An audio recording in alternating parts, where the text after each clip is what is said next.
Welcome everybody to Extraordinary People Podcast. My name is M.O.O.N. I am the host of Extraordinary People Podcast.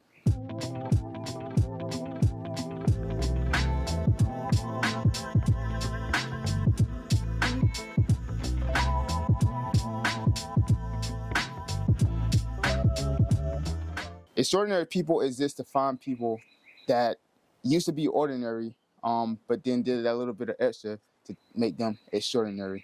And today, and if you haven't seen my intro video, make sure you check that out just to get a little bit more information about the podcast and what's going to be happening. But today, y'all, I feel like I am sitting in front of someone who definitely resembles an extraordinary person, from the things that they've done in life to how they help giving back to the community. It's a successful career in sales, a father, a businessman, a mentor. The list goes on and on. Please welcome Dorcelin Basil. Thanks so much. Thank you so much, Mr. Youngblood. Yes, sir. Yes, sir. So me and Dorcelin, I remember when I first met you was actually when I was coming to interview. I just knew you was extraordinary from just our first interaction. And I was like, man, I used to have a podcast called Words of Wisdom at the time. I was like, man, I would love to get this dude on my podcast, Words of Wisdom. But here we are on the new podcast. I know you have a strong background in sales, but also with your business, you've done some amazing things like helping people even like project themselves to their next career. I want to just start off, give the audience just a brief background of who you are. My name is Dorcelin Basil. I am 36 years old. I reside in Atlanta, Georgia. A little bit about myself. I am full-blooded Haitian. I was born in Haiti, grew up in Jacksonville, Florida.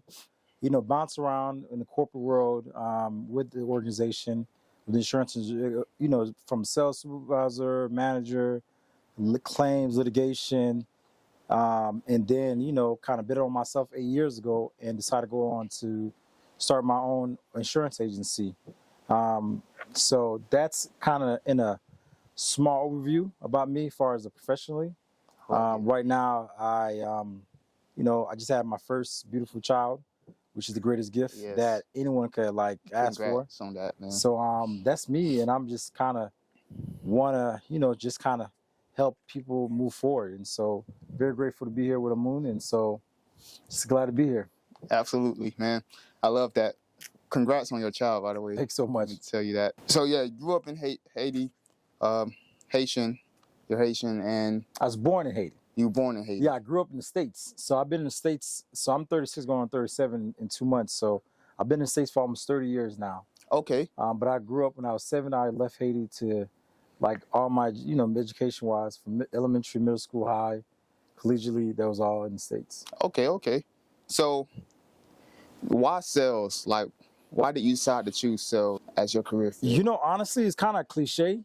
I don't think I decided sales at all. Okay. I just I couldn't find a job, man. So it's very irritating what's going on right now. I graduated in 2005. And so 2008, when the market started crashing, I was like a junior, graduate college, and I couldn't get a job. And so, and I bought a condo. I couldn't buy, I couldn't afford the condo. And so somebody told me, hey man, Dorcelin, you should consider about going to this call center and sales role. And I was like, I don't want to do no sales. That's for the birds. Especially, insurance sales. And so that's how I really got started. It was really because I couldn't get a job. So I don't want to say coincidence, but the universe have a funny way of aligning you the way you need to be at. And so that's true. It's probably one of the greatest things that happened to me. So couldn't get a job. I had a friend that was working the call center. Hey man, come here. You get stability. And so that's how I kind of officially got in at 19 years old. At 19? Yep. Wow. Going on 20, yep. So when you was 19 and you first got into the sales field, was it insurance as well? Or did you hop around? I was doing, I guess a little bit before, because I became a busser when I was 16 years old. Because as an immigrant,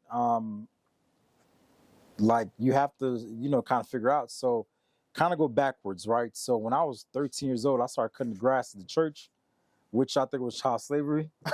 So I used to get $20, cut the whole, maybe like an acre of lawn, but for me at that time, it was kind of teaching me discipline and Yeah. hard work.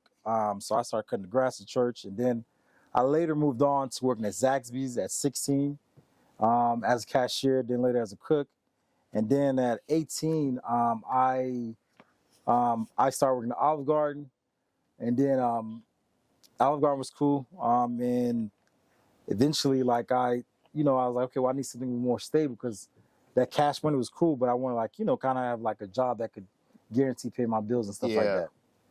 Okay.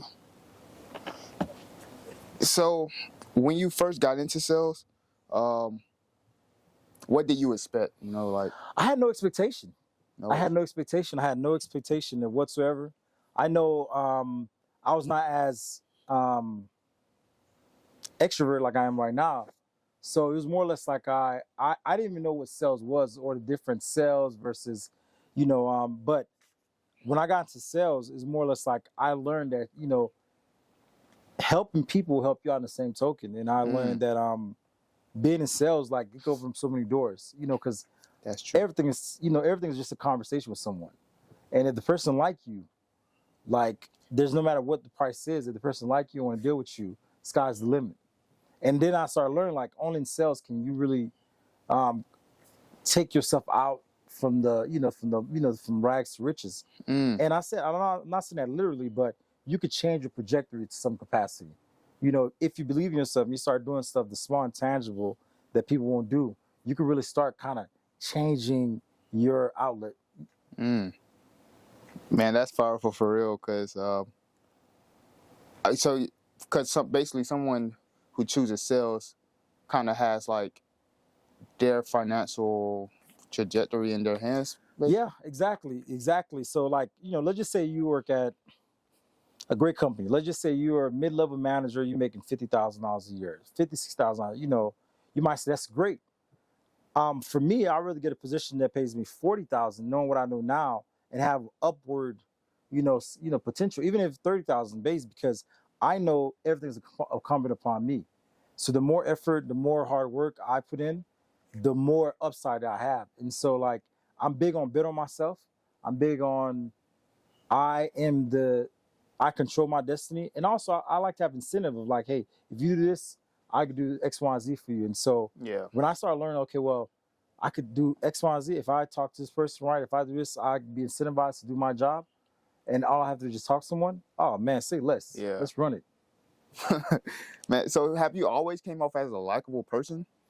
It was a trait that was taught, and I guess my family instilled that to me. Like, do the right thing by people. Yeah. Stand, be a man of your word. But I think probably back in 2012, I had a manager that told me, Dorcelin, always remember this. The more you like, the more people want to be around you, the more people do anything for you. Mm. People run through a brick wall if they like you. And so that was one thing I did learn in sales, like being likable. Earlier you was talking about you didn't start off when you started in sales, you was not an extrovert, right? That's correct. That's correct. And a lot of people think to be great in sales, you have to be that extrovert front hand. Now I just want to speak from personal experience. Like you brought up how when you was younger, cutting grass for $20. I've done a lot of jobs where I've definitely been in that situation where like the amount of work I'm doing, I don't feel like I'm getting the appropriate pay that the work deserves, right? But I was always that introvert as well, so sales was never like my first option, you know. So what do you have to say to those people, like me, that wouldn't expect that they could jump into the sales field and really progress their life? So let's take the word sales. So I think sometimes sales have a negative connotation. Mm, So because people think sales is like, oh, you're a car salesman, you're a boogeyman. What I would say, being a sales professional, what are you doing right now? You're providing value to someone and you're buying a service that they can't. And if you feel like you provide somebody value, and value could be a lot of different things. If you have a girlfriend, you bring them value by being their loyal, by being a provider. If you have a father, you're doing a lot of different things. And so why don't you be in the industry where what you're doing, you've been compensated for? And so again, why would you want to be in an opportunity where you do the same thing for 8 hours that you also get paid for the same thing you do? So you don't have to be the most outgoing person. What you have to say, hey man, can I change this person's life? If you can change the person's life and do something that's impactful, that's really what sales is. Hey, I Yeah. want to give you a better product or service. And if I can do that for you, then hey, what do you think that's worth to you? And man, you just dropped so many gems. I'm trying to even process. But one of the things I did here is basically that, like, take out that sales word, which I think is important because a lot of people look at sales. Somebody will come off as salesy or something. Pushy, Yeah. somebody that's like aggressive. No, no, no, no, no, no, no, no. I never want to sell you nothing. I want to bring you value. I want to even see, can I bring something positive to you? If I can, Yes. great. If not, no problem. I never want to Yes. sell you anything. My whole goal is for me to help you. Yes. And I think I think about value and service, like you say, it's all about like what can you do to help this other person. And when you're talking about sales, why do you think like just the skill of being able to have these great conversations and convince somebody that you can help them in a way that they didn't know they needed help is a vital skill, even if you're not in the sales field per se. Well, I think it's communication skills. I think in order to be an effective salesperson, you have to be an effective communicator. If I communicate to you, hey, what is your problem? Let me find a solution to your problem. And if I find a solution to your problem, therefore, do you think I'll be a good partner for you? Because believe it or not, we are sales, and what I mean by that, the friends you have to convey a message to them that's effective. Hey, this is the reason why you should be friends. Because everybody's not your friend, or everybody doesn't want to be in your circle. Yeah. But so that's why I believe that you're selling yourself without even knowing it. Just by the people you are. Because I'm assuming that everybody doesn't want to talk to you and everybody doesn't Yeah. want to be your friend. So I just don't look at it from a standpoint like it's a bad thing. It's not a big Yeah. monster. It's actually a great thing. Yeah. Because I mean, I think that's powerful because I think every day, even like you just said, people don't know that, but you're selling yourself every day, Every like single day, every single day. in every conversation and every interaction with everybody. And it's crazy because I don't know if you remember this, but this is something that stuck with me. Um, the first time we met, right, and you shook my hand and I introduced myself, and I guess I looked down or whatever, and you was like, never, you said always look a man in their eyes because it if you're not looking them in their eyes, it shows that you're like scared of them or You're scared or you're lying. scared or you're lying, right? Yep. I remember that, and I think that is something that stuck with me because at the time, even though when you met me, my confidence was like growing, but it was still not at the point where I wanted it to be. That ties directly to confidence, right? Yep. So I just brought me to this question: like, have you always been as confident as you are now? No, I think that's over time, though. I think experience, the stuff that you go through, it allows you to become or grow into the person that you are, right? Through life experience. The person I am at 36, completely different person at 26 or 16. So I think just over time, being around people, going through stuff, has allowed me to become the person I am. So when we say that I'm confident, I'm not confident. I would say I'm more assured of myself because of what I've been through. And so when you go through some stuff, nobody can take that away from you.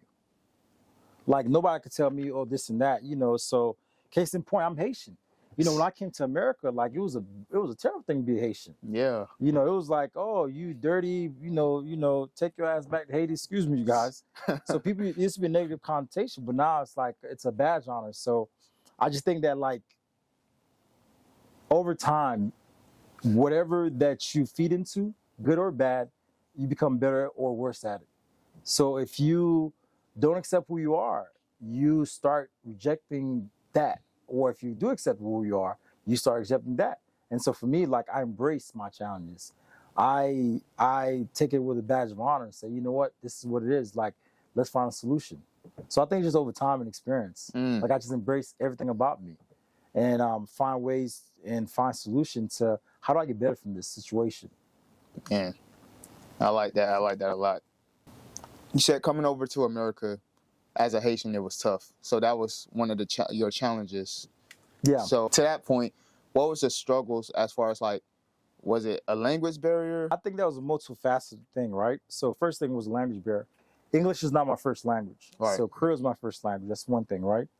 So I came to the States when I was 7 years old. So I had to learn a whole brand new language. And unfortunately, well, let me not say unfortunately, fortunately, I did not get a chance to go to school when I was in Haiti because my parents couldn't afford it. So unlike America, where public schools were free, in Haiti, in third world countries, you have to be able to pay for school, even elementary, pre-K, high school, college. And so my family can afford it. So for me, I always had a chip on my shoulder because I want to show the world, my family, yes, I could do it. And so it made me want to go even harder. Like, you guys think I'm not smart enough or you think X, Y, and Z. So like my drive, I was like, okay, I'm going to show you guys I can do it. And so, I mean, had to learn English. And so we came in a family of 5, and my parents worked odd jobs with, cleaning hotels. My mom was a housekeeper, or my dad, being janitor, so whatever it is, to make ends meet. And so for us, we didn't have the luxury of buying expensive stuff, or, what we did have was like, hey, be proud of who you are, do the right thing and stuff like that. So these little small but invaluable stuff taught me so much of life lessons. Like, man, just do the best you can. Everything else will work itself out. Man, that's powerful, man. That's real, man. For one, I appreciate just the little bit of vulnerability, talking about your upbringing, and one thing that I wanted to hit on is like I know growing up, you say you grew into your confidence, right? Yeah. Or even specifically, you said you just became more assured of like who you are, right? Yep. So perception is reality, right? Yeah. So do you think how do people put on the perception of like being confident, not even just in the sales field, just in life in general? How do people put off perception of being confident? Yes. I think is a multitude of things, right? I think it could be the way you communicate, the way you carry yourself, what you say, what you do, as far as intention. If you tell somebody like, I'm going to do something, you don't do it. If you hide from situation, or do you face it head first? Do you take accountability? So all these small intangible stuff, it might not be like, okay, sometimes less is more. You're not saying nothing, that should be so much power in itself. So even when I go to a room, I try to say, I'm the last person to speak.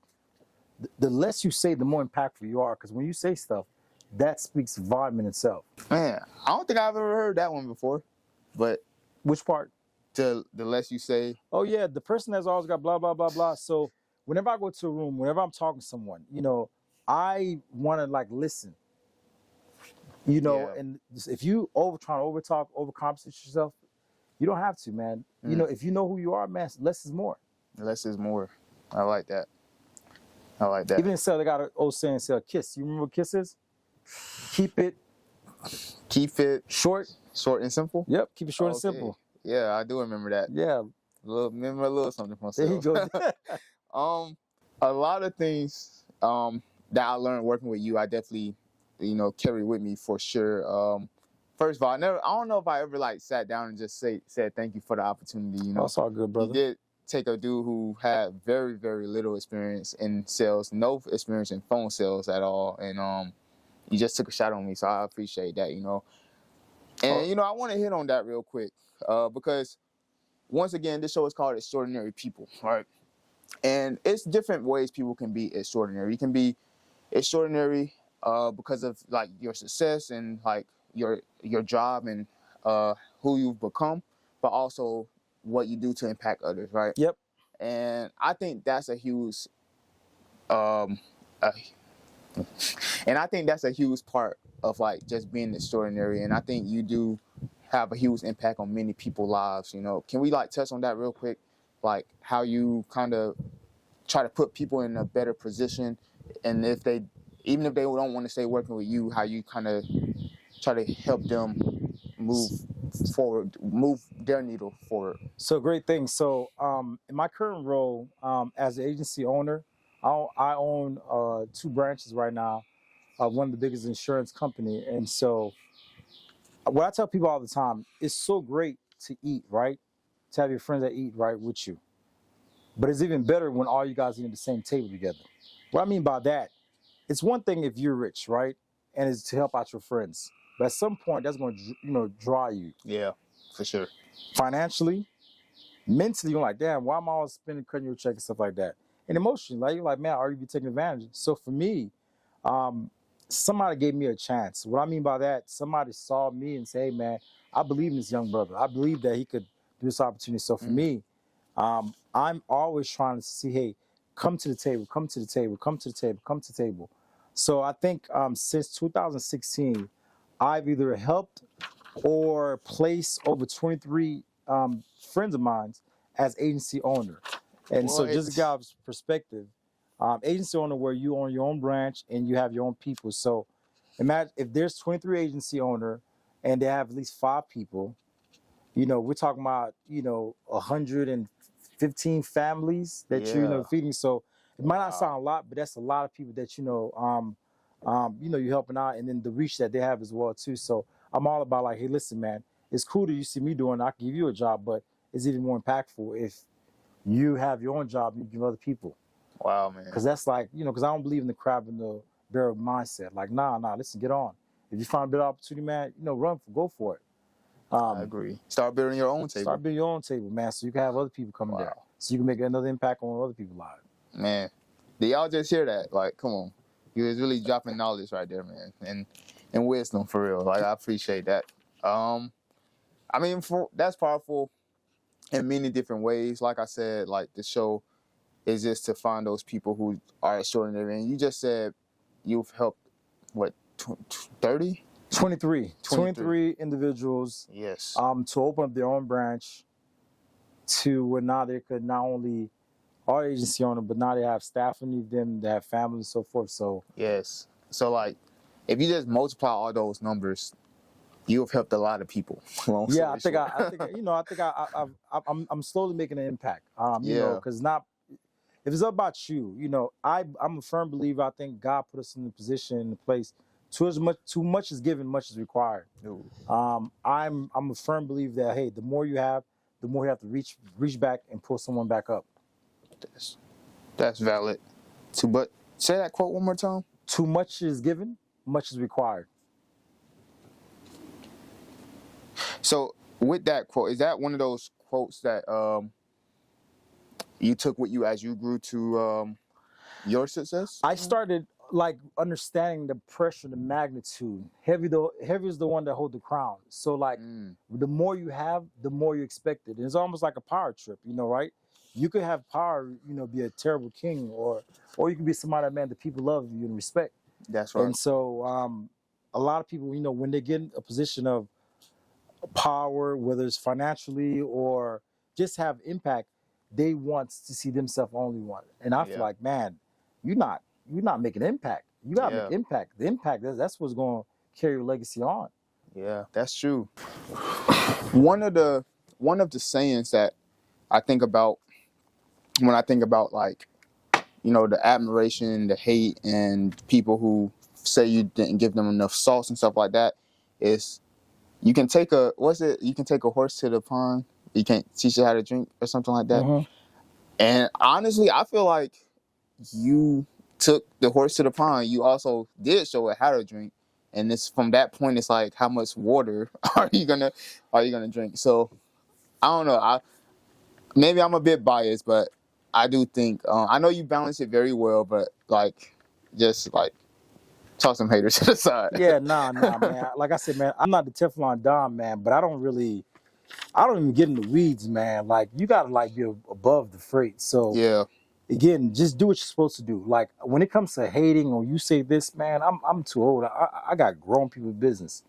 So I don't even like try to like, you don't like me, you don't like, man. Hey, listen, man, I don't worry about stuff outside of my control. So my whole thing is like, hey, let me do what I'm supposed to do. Yeah. And then the universe is gonna reward me or it's gonna punish me. Yeah. One day somebody told me, um, having anxiety is worrying about the things that you can't control. Yep. So I like that. Not worrying about the things you can control. And it's crazy, man. 90% of the time, the stuff that you worry about never end up happening. That's true. 90% of stuff you think, oh, I'm gonna, man, that's not gonna happen, man. Live your life, man. Don't worry about this and that. Like a lot of times, to be, oh my God, I can't. Man, don't worry about that, man. You continue focusing. You continue doing what you're supposed to do. Yeah, take it one step at a time. One step at a time, man. At a time. Put your best foot forward. Man. Now I do remember in the office you used to say those exact words, like just take one sale at a time, one call at a time. One call at a time. Too far. Especially because, like, if that person says no, it's always somebody else, man. There's always somebody say yes. Yeah. You always one person, one call, one away from your yes. So like never really get too bugged down. Exactly. That's true. And one quote, I will say, one quote that stuck with me that I'm pretty sure you to this day you say is like, what's today? What's today's date? What's today's day? Yep. Yes. What's today's date? Today is actually what's today's date? Today is June 11th, 2023. There will never be another June 11th, 2023. And the why behind that, you guys, this is like my mantra. Every single day that you come on this earth is a blessing and a privilege, because a lot of people, they have disabilities, they're on bed of rest, they have cancer. And so for me, it's like, man, there'll never be a day like this anymore. Man, the good Lord put us on this earth for, Allah, whoever you want to, say thank you to. And you will never have a chance to revisit this time, this earth. And so there'll never be a day like this, man. Make the best of it. And just go all in. Man, I love that. That, for all the people who I've told that quote to, this is the man that I got that quote from. That's for one of those quotes that I write on my board, and like I say to myself every day, because it's like the why behind it, like you just said, it's like so powerful, because every day could be worse than it is, like in all honesty. And if you look at it, and if you really look at your situation compared to somebody else's situation, absolutely, you're doing pretty good. So good. A lot of people are like, oh my God, I don't have enough money to pay my rent. I don't have enough. Man, listen, man. Yeah. Like, and I hate to say it, like when I was in Haiti, man, I was begging people in the streets for food and stuff like that. I didn't go to school till I came to America. Man. So like, what am I complaining about? What am I complaining about? Like right now, like I don't have no gas money. My roommate don't like me. I didn't get to sell. Like, this girl don't like me, man. What you complaining about? And like, so I see my mom having cancer, like dying in bed of rest. So nothing that you face right now, man, is nothing that you, man, this is a great day, man. Yeah. Tomorrow will get better. Today is a great day. Every day is gonna get better, man. Every day is gonna get better. Man, that's a great mindset to have. And we're finna hit on mindset just a little bit. But before we do, earlier, remember I said this podcast is just for those who are successful, but also successful in their career field, but also impactful in the community, right? So I want to hit on the success in the career field real quick. So for those of you who don't know, this dude went on like a 10-year plus streak of like having 100,000 plus insurance sales in a year. Is that right? Yeah. So we did some great stuff. So just kind of, numbers wise, I know that's important, people. Yes. As a sales rep, I was the number one insurance agent 7 out of 10 years in the whole country. So as a rep, and then after that, I went to leadership. I, made my team the number one in the organization. Man. Then I opened up my own office. I was the number one in the country. And then I came to another company. I was like number 2 in the whole country. So and it is not really like I'm boasting, more or less, but it's about systems and process. I contribute that to more or less like, the Alabama, the Nick Saban and stuff like. Wow. You do the same small things over and over and over again. I don't try to deviate from doing 10 different things. I do one thing, but I make sure I do it over and over and over again. And I practice it over and over again. Yeah, because so I do boxing, right? And one of the boxing quotes is like, if you practice all these different like techniques, you'll never like master one. Yep. But if you continue to practice, like for me, I continue to practice that left hook, eventually it's going to be a knockout. Master. You never want to be a jack of all trades, master of none. Yeah, that's true. Now I asked that question, or I brought that up because in theory you was definitely dominating the space in that sales field, right? Yeah. So going back to sales, what are the fundamentals of dominating the space? I think it starts with mental. The mental aspect of it is like probably the most crucial, because so you man think either you can or you can't. So how important is your mindset in The mindset sales? is the most critical thing, though. Honestly, a lot of time where I thought I could make payroll, I thought I could do this and that, and I just started saying I could do it. I could do it. So I think, let's just take away sales out. I think in Okay. life, if you don't believe with your mind, if you don't have that self belief and like mentally I could overcome this, this hurdle that I'm facing, you're gonna be stuck. You're gonna be stuck. And so you gotta have a strong mental. And so for me, how I do that, what I listen to. Like I'm not gonna listen to a lot of gangster rap stuff or stuff that's I'm gonna shoot you, kill you. Man, I'm not no gangster, man. I am not a gangster, man. I don't want to listen to you. And people don't understand this, okay? And I'm not trying to be religious. The devil himself, if you remember, I know Lucifer himself, man, was a choir director in God's heaven. And so when Lucifer played the most beautiful music, God cast him down, because he thought it was too great. And so the music, and not even to this day, man, the music is very, very powerful. And so that's why I'm very cognitive of like stuff I listen to, because I know that stuff seep into my mind, and I'm in a mental space. I might be prone to do X, Y, and Z.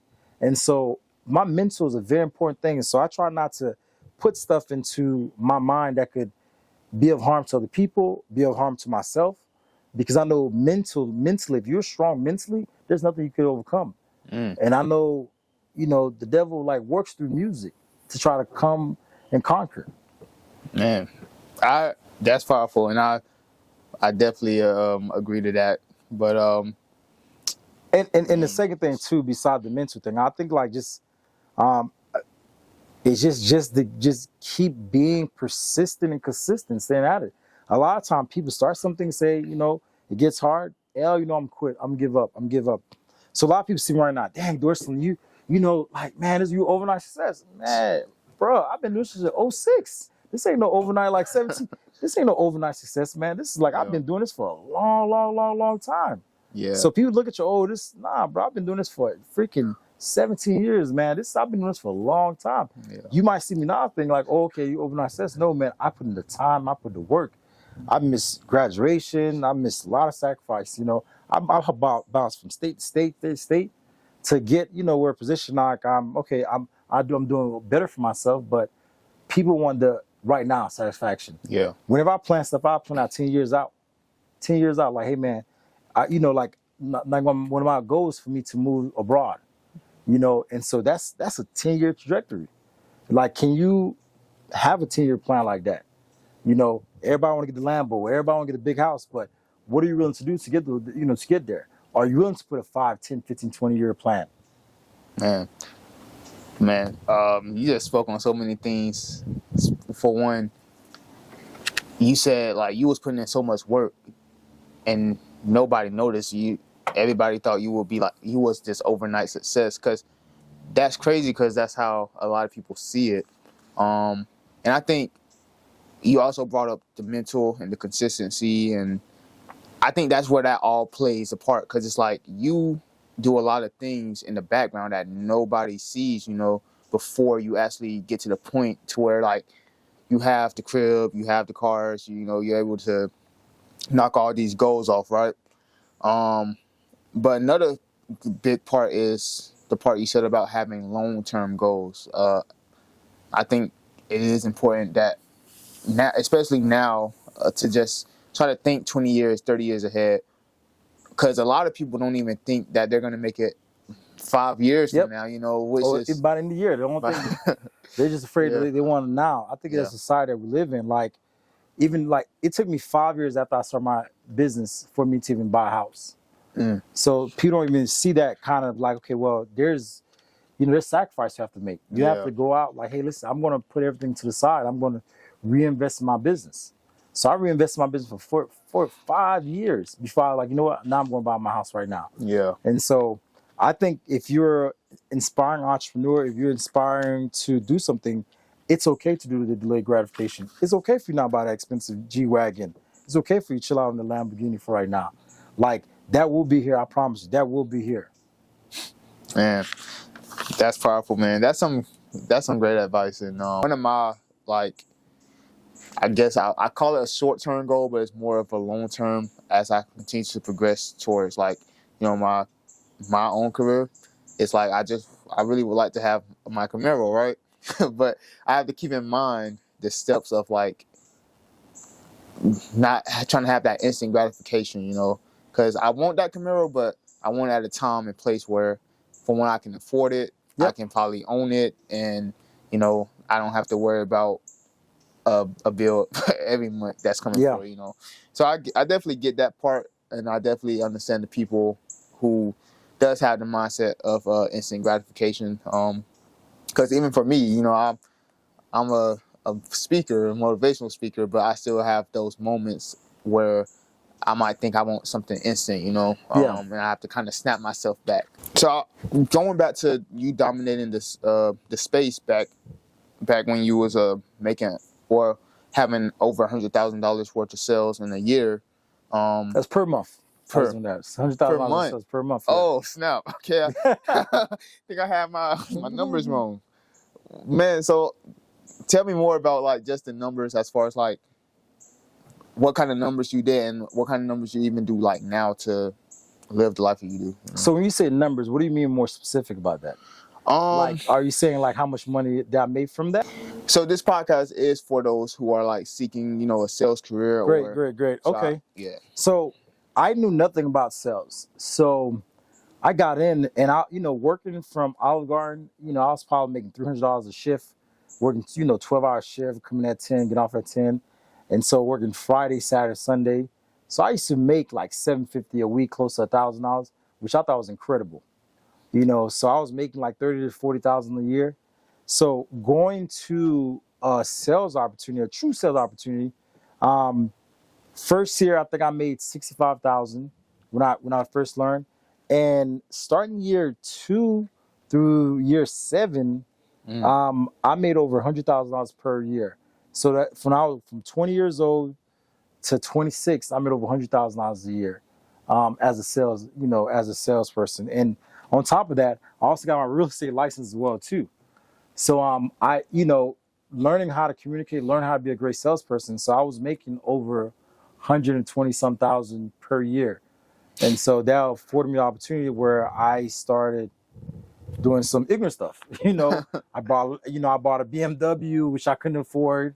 No, I could afford it at the time, but I start going out the country, DR, and all these Living life. living life, stuff like that. So Living the fast life. living fast life, because I tell people, man, sometimes sales like the legal dope money, because you have this mindset like, man, I got it. My next commission check, I got it. So I used to blow a lot of cash.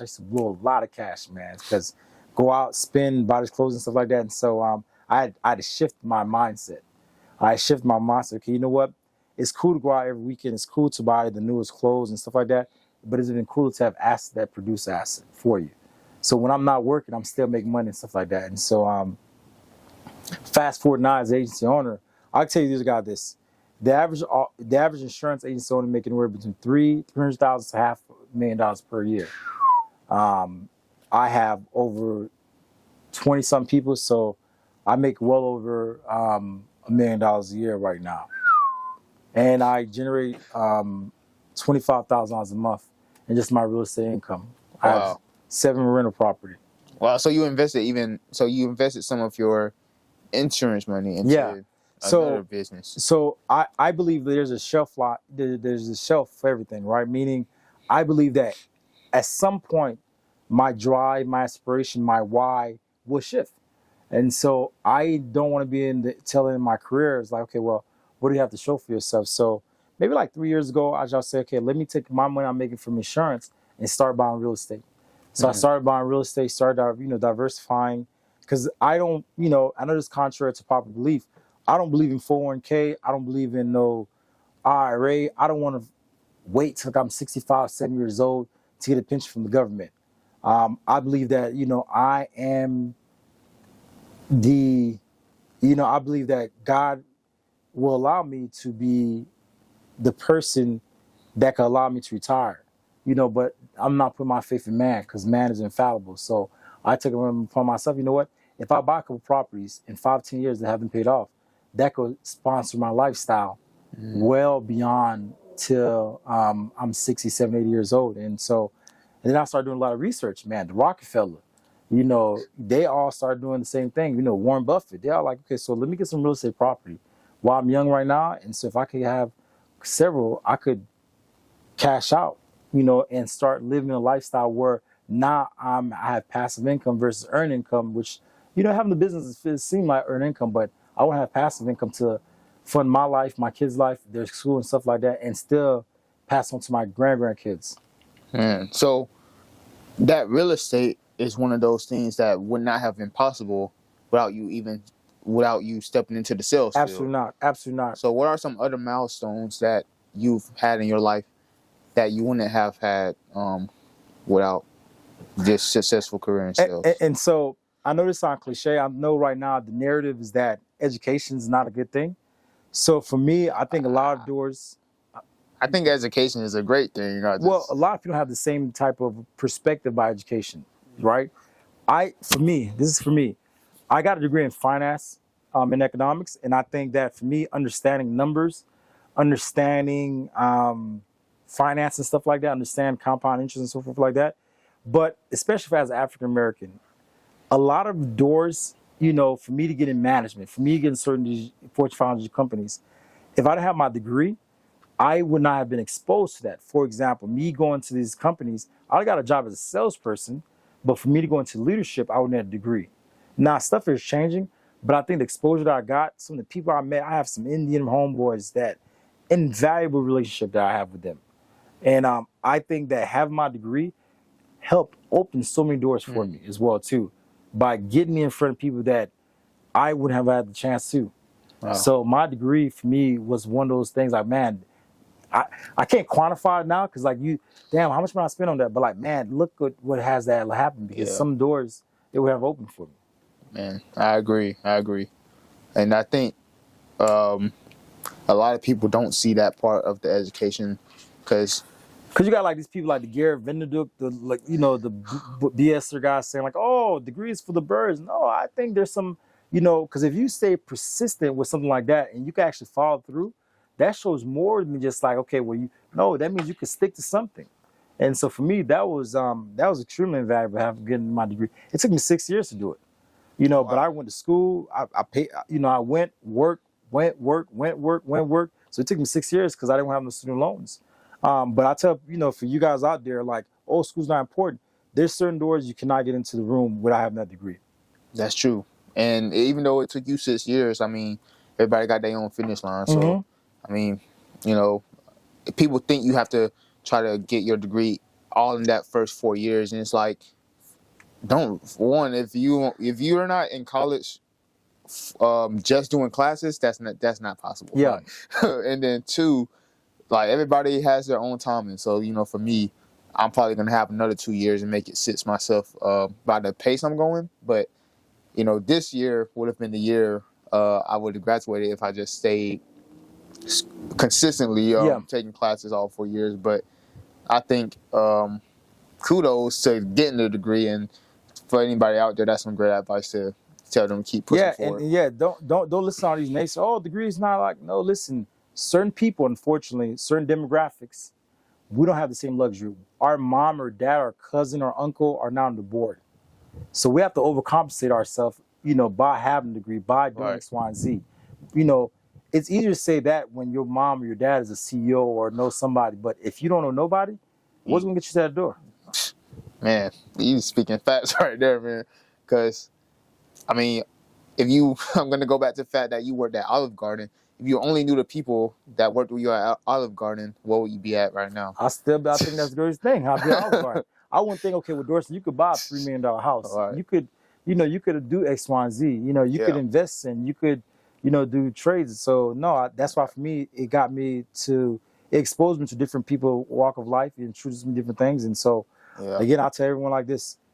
Yes, some degrees are not as fruitful, but I do think the exposure it's invaluable. I agree. I agree. Now we are getting ready to wrap up in a little bit, but before we do, I just want to say I appreciate you for coming on to the All day, show, man. All day, Dorcelin. man. This has been a great experience. I think people who are either looking to be an entrepreneur or hop into the sales field, never got into the sales field, this would be a great video for them to check out, just so they can just get some extra information about, the career field, but also just what it means to be an entrepreneur with the drive and just never giving up on yourself. Because that's what I heard a lot throughout this conversation. Is Yep. like you never gave up on yourself, no matter how hard it got, through times of like coming to America, through times of like when you started off in the sales, not knowing, not having any background in sales. So like I want to commend you for all of that. Appreciate it, man. But this show is called Extraordinary People, right? And I just want to know, how would you define extraordinary? Just doing a little extra stuff that nobody else will. Doing what's right when nobody's looking. Just taking the extra step, taking the extra leap of faith, and just keep going and not stopping. Man, I like that. Doing the extra stuff that no one else will. I think that's a solid definition for someone who's extraordinary. That's why it's extraordinary people. Extra. You have to do the extra stuff. That's true. So what's one action listeners can take today to start living extraordinary? Start surrounding yourself with the right people. That's the number one thing. Like, if your whole circle is telling you guys can't do this, we can't do this, you might want to reevaluate your circle. And second thing is, like, start getting yourself mentally stronger. Listen to better podcasts. Listen to people that got more self-help books and stuff like that. Listen to this podcast, right? Listen to this podcast. This should be your number one. Subscribe, listen, share. But just listen to people. Like, for me, I got into, when I learned about sales, like, I went to school for finance economics. And so for me, my goal is to make $1 million a year. Whatever you want to do, man, you try to align yourself with people that have the same goals, aspiration. I like that. Like, I didn't care if I was being a plumber. If as long as I can make X, Y, and Z, that's what I was going to do. And so start aligning yourself with the right people that have the same goals and aspiration. Yeah. If everybody in your circle is like, oh, I want to smoke weed, I got some homeboys right now, Moon, like, they're doing the same thing they was doing back in 2005 when I graduated high school. That's crazy. So you got to change your circle. Man, yeah. Two quotes I want to add to that is, you are who you hang around. Yep. And show me your friends, and I'll show your future. Yep. Those are two powerful quotes that I've heard from many people, and it's like I've seen it come true as I've grown from like being in high school to like seeing how like college groups kind of form how they're gonna live the rest of their life and stuff like that. So I think that's some great advice to give to someone to start living extraordinary, because if you surround yourself around the right people, you can definitely change the projection of wherever your life is going. That's true. Now I do have one more question. Now this last question is one that that will continue. So hopefully the goal is to one day get you back on this podcast to see, where life has taken you, maybe in a couple years or so, right? And this is one of those questions that I will ask again in the future, just see if your answer changed or anything, right? And the question is, if you were abducted by aliens and everything has to go with you except one message that you could choose to leave behind, what would that message be and why? Just do the right thing. Do the right thing. Why? Because if you do the right thing, everything else will follow. Man. That's like something with integrity. If you do the right thing, like, you don't have to worry about looking over your shoulder. Man, I love it. If you've liked this conversation or any part of the conversation, make sure you like, comment, subscribe, and share. Like the video, because why not like the video? Just hit the like button. Comment. I want you to comment some things you liked about the video, but also comment some people you would like to see on Extraordinary People. podcast, because I promise you I'm reaching out to them. Subscribe to the channel because you don't want to miss a minute of any conversation we have on here. And make sure you share this content to anybody who would like it, but also, most importantly, those who strive to be entrepreneurs, those who want to learn more about the sales world, or just like why it's vital to have that, that those great communication skills and just be that a great salesperson. I'm not gonna sugarcoat it, but once again, I want to say thank you, Dorcelin, for coming on to this show.